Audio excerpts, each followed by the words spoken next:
चाहूंगा, जेआईटी के सभी वर्ग जो है हमें कांटेक्ट कर रहे हैं। कुछ एक भाई साहब ने आज ही कांटेक्ट किया, ये वो थे जिन्होंने शायद 556 के मामले में केस किया था। उन्होंने मेरी फोन को रिकॉर्ड भी किया, उसको वायरल करने की भी कोशिश की। शायद वो कुछ ये ढूंढना चाह रहे थे कि मेरी किसी एक खास ग्रुप से कोई साठगांठ तो नहीं है। लेकिन मैं ये क्लियर करना चाहूंगा, मैं 817 के भी किसी अभ्यर्थी को व्यक्तिगत रूप से नहीं जानता हूं। हालांकि 7-8 हजार मैसेज मुझे आपके पिछले 4-5 दिनों में लगातार आ रहे हैं। मैं 556 के भी किसी अभ्यर्थी को व्यक्तिगत रूप से नहीं जानता हूं। 556 के तहत जो सिलेक्ट हुए मैं उनको भी नहीं जानता हूं। जो छूट गए हैं मैं उनको भी नहीं जानता हूं। जो जिन्होंने केस किया था मैं उनको भी नहीं जानता हूं। जो हायर एजुकेशन वाले हैं वहां जिनको डर है अब कि कोर्ट के फैसले के बाद उन पर दिक्कत हो जाएगी, मैं उनको भी नहीं जानता। मैं किसी को नहीं जानता हूं। मैं सिर्फ इतना जानता हूं कि जिसका क्लेम न्याय का बनता है, किसी के साथ अन्याय नहीं होना चाहिए। हम लोग निष्पक्ष भाव से काम करते हैं। 556 में जो लेफ्ट आउट लोग थे, जो रह गए थे, उनको एक जो है लगता है कि हमने उनका जो है पक्ष नहीं उठाया, लेकिन असली बात यह है कि उन्होंने पक्ष नहीं रखा। आज जब पक्ष रखने के लिए एक महोदय ने फोन किया तो वो फोन की रिकॉर्डिंग करके ये ढूंढने की कोशिश करते रहे कि कहीं मैं किसी ग्रुप विशेष की मदद तो नहीं कर रहा। तो उनको ये पता लग गया होगा, उनको सबक भी मिल गया होगा ऐसे कि इस तरह से नहीं करना चाहिए। अच्छी बात है, भगवान उनको सद्बुद्धि दे, लेकिन हम तो कह रहे हैं कि सरकार को सद्बुद्धि आए सबसे पहले। तो वो जो कहते हैं, पहले मैं वो पढ़ देता हूं जो 556 के लेफ्ट आउट थे, उसके बाद अगली बात करेंगे। उनका कहना है कि महोदय, जैसे कि आपको ज्ञात है कि 31/12/2021 को माननीय उच्च न्यायालय ने पोस्ट कोड 556 के लिए जो जजमेंट आई थी, उसके उपलक्ष्य में हम ये गुजारिश करते हैं कि आप हमारा भी मैटर मीडिया में डिस्कस करें। तो सर ये डिस्कस हो गया। सरकार तक आपका पक्ष जो है हम लोग जहां तक जिस माध्यम से पहुंचा सकते हैं, बाकियों को पहुंचा रहे हैं, वो हमने पहुंचा दिया। दूसरा उन्होंने कहा कि पोस्ट कोड 556 की नोटिफिकेशन 18 अक्टूबर 2016 को आई थी। हमें 5 साल से ऊपर का समय हो गया। इस समय में हमारा मानसिक शोषण हुआ है। मेरिट में होने पर भी हम नहीं लग सके, इसकी वजह से हम तनाव में हैं। हम चाहते हैं कि आपका तनाव दूर हो। आपकी मैटर हमने उठाई है। जो 556 में लगे थे उनकी ज्वाइनिंग कंडीशनल थी। सरकार ने पहले स्टॉप गैप ज्वाइनिंग कराई थी और बोला था कि जब भी माननीय अदालत का फैसला होगा उसके अनुसार अगली कार्रवाई होगी। तो वो अब बात जो है मीडिया में क्यों नहीं पहुंच रही? जनाब, मेरे पास तो पहुंच गई, बाकियों के पास भी पहुंच जाएगी। बाकी मेरे साथी भी जो है वो भी निष्पक्ष ढंग से काम करते हैं, जहां तक मुझे ज्ञान है वहां तक। और अगला उनका यह है कि 556 कोड के जो है वो 1156 सीटें थी, उसी पर रिवाइज हो। तो ऑलरेडी माननीय हाईकोर्ट ने ये कहा है। और उनका कहना है कि एक तो सरकारी नौकरी बहुत कम मिलती है और जो भर्ती निकलती है वो कोर्ट में फंस जाती है। ये सीधा सीधा हम बेरोजगार भाइयों का मजाक है। तो देखिए जी, कोर्ट में भर्ती कैसे फंसी कैसे नहीं, ये तो मैं नहीं कह सकता, ये आप ही लोग जानते हैं। लेकिन इस पूरे मामले में 2-3 चीजें मैं क्लियर जानता हूं। माननीय अदालत ने जो फैसला किया उसके बाद सबसे बड़ी जो दिलचस्प चीज देखने में आ रही है, उसके बाद इस पूरे मामले का जो आधार है, अधीनस्थ कर्मचारी चयन आयोग, वो चुप बैठा है। माननीय अदालत ने अपने फैसले में साफ कहा था कि 447 वाले जो हैं वो क्लियर हैं। 817 का प्रोसेस जो है वो उसका स्टे हट गया है, उसको रिज्यूम होना है, वो रिज्यूम नहीं हुआ। 3 दिन हो गए, कोई पता नहीं उनको कि कब उनका जो बाकी बच्चे उनकी जो टंकण परीक्षा उनकी टाइपिंग टेस्ट कब होंगे, कुछ नहीं है उसमें। और माननीय अदालत ने भी कहा था कि 556 की दोबारा से मेरिट बने और उसमें जो छूट गई सीटें थी 560 के आसपास, वो इंक्लूड हों। ये भी नहीं हुआ। मेरिट तो बनी हुई थी ना ऑलरेडी। माननीय अदालत ने फैसला दिया तो आपको अगले दिन दे देनी चाहिए थी कि नई मेरिट है। उसके बाद यह तय होता कि कौन अंदर गए हैं, कौन छूट गए हैं और कौन जो है बाहर हुए हैं। नए अंदर जाएंगे निश्चित तौर से, 560 सीटें हैं तो आएंगे, लेकिन ऐसा नहीं है कि जो 596 पहले के लिए गए वो सारे के सारे बाहर हो जाएंगे। कुछ हो सकते हैं। तो पहले आप इस प्रोसेस को तो पूरा कीजिए। पहले आप 817 का प्रोसेस रिज्यूम कीजिए, सरकार उस आयोग को ये चाहिए। दूसरा, रिवाइज कीजिए, उसको रिवाइज लिस्ट को लगाइए, उसमें फिर देखिए कि उसमें जो ग्रीवेंसेस हैं तब सामने आएंगी।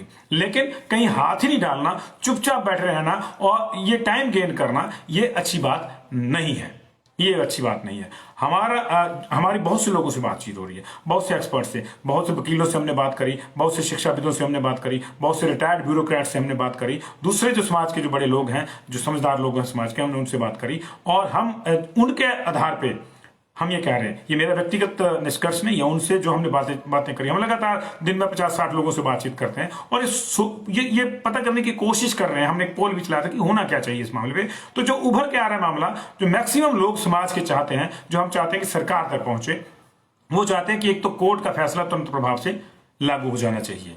ठीक है, उसके बाद कुछ चीजें रहेंगी, जैसे 817 वालों को लगता है कि उनकी 560 सीटें कम होंगी। 1156 सीटें सबसे पहले 556 कोड की पूरी कीजिए, क्योंकि माननीय अदालत ने किया। ये जो बाकी लोगों से हमने जो प्रोध जिनका मैंने जिक्र किया, जिसमें अलग अलग वर्गों के लोग हैं, वो कहते हैं कि 1156 पूरी कीजिए। और दूसरी बात, जो उनकी 560 बची उसको भी आप बढ़ा के 1867 कर दीजिए। दो चीजें सुलट गई। मैरिज जब रीड्राफ्ट होगी तो उसके बाद देखिए ना कि कितने छूटे हैं कितने नहीं। अभी से क्यों क्या लगाना, ऐसा तो है नहीं कि जो 556 लिए गए हैं उसमें वो 556 के 596 596 वो सारे के सारे बाहर हो जाएंगे, ऐसा नहीं है, जरूरी नहीं है।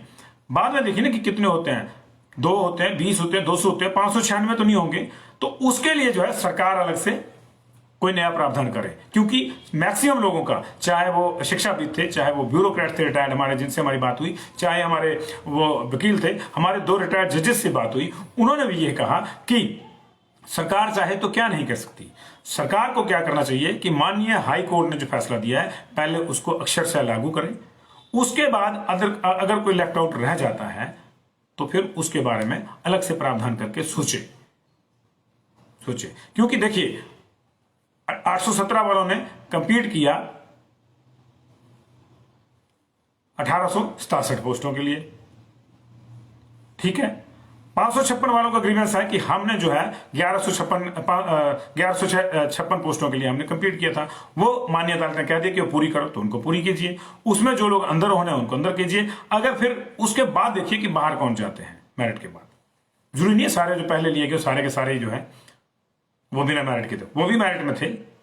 क्या होगा, 14वें नंबर वाला 24वें पे आ जाएगा, 24वें वाला 34वें पे चला जाएगा, ये मान लो 500 पे चला जाएगा। लेकिन कितने चले जाएंगे ऐसे, बहुत ज्यादा नहीं होंगे। लेकिन अगर ये सोच के कि बहुत ज्यादा ही होंगे, सारे ही होंगे, हमने कुछ करना ही नहीं है, तो अलग बात है, और वो अच्छी बात नहीं है। तो 556 फिर देखिए सारी चीजें हैं, 1156 आपने उनको दे दी, रिवाइज कर दीजिए उसकी लिस्ट, अच्छी बात है। माननीय अदालत यही चाहती थी, माननीय अदालत का यही स्पष्ट निर्देश है। यहां आप जो है 560 सीटें ही आपको क्रिएट करनी है पहले को में, और इनकी भी आप 1867 पूरी कर दीजिए। सरकार चाहे तो क्या नहीं कर सकती।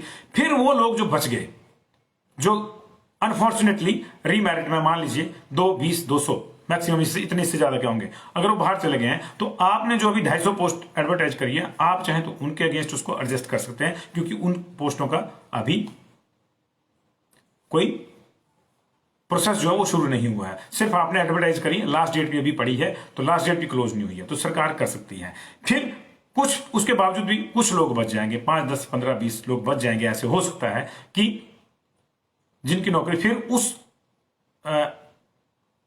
एंगल में चली जाए कि हायर एजुकेशन वाले जो हैं वो अलाउड नहीं है। आप सरकार चाहे तो उनके लिए भी कुछ ना कुछ कर सकती है, क्योंकि 2 साल उन्होंने अपने जीवन के सरकारी नौकरी को दे दिया, 2 साल से वो सरकार का काम कर रहे हैं, और अब सरकार बोले जी हम कुछ नहीं कर सकते, तो ये भी अच्छी बात नहीं है। सरकार सबकी होती है, सरकार सबकी सरमाएदार है, सरकार का स्वरूप कल्याणकारी है। माननीय मुख्यमंत्री ने इसी वजह से आज 817 वालों को आश्वासन दिया है।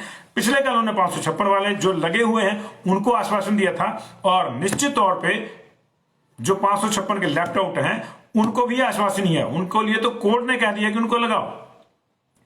तो ये जो 4 इसमें वर्ग आएंगे ये अलग लगाएंगे, और सभी के लिए जो हम चाहते हैं कि किसी के साथ अन्याय नहीं हो जी, सबको उसका हक मिले, कोई ना छूटे।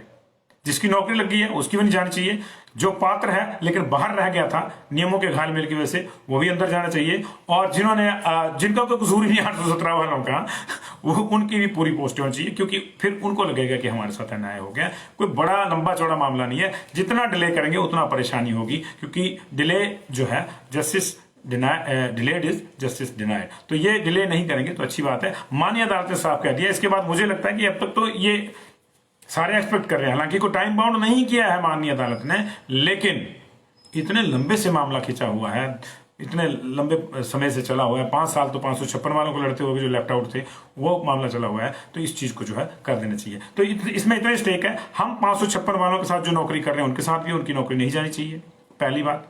जो छूट गए हैं उनको भी अंदर आना चाहिए, जो पात्र थे हैं उनको भी आना चाहिए, और 817 वालों की पूरी पोस्ट होनी चाहिए। ये हमारा जो है सीधा इसमें यही है सबके लिए। और अब बात करते हैं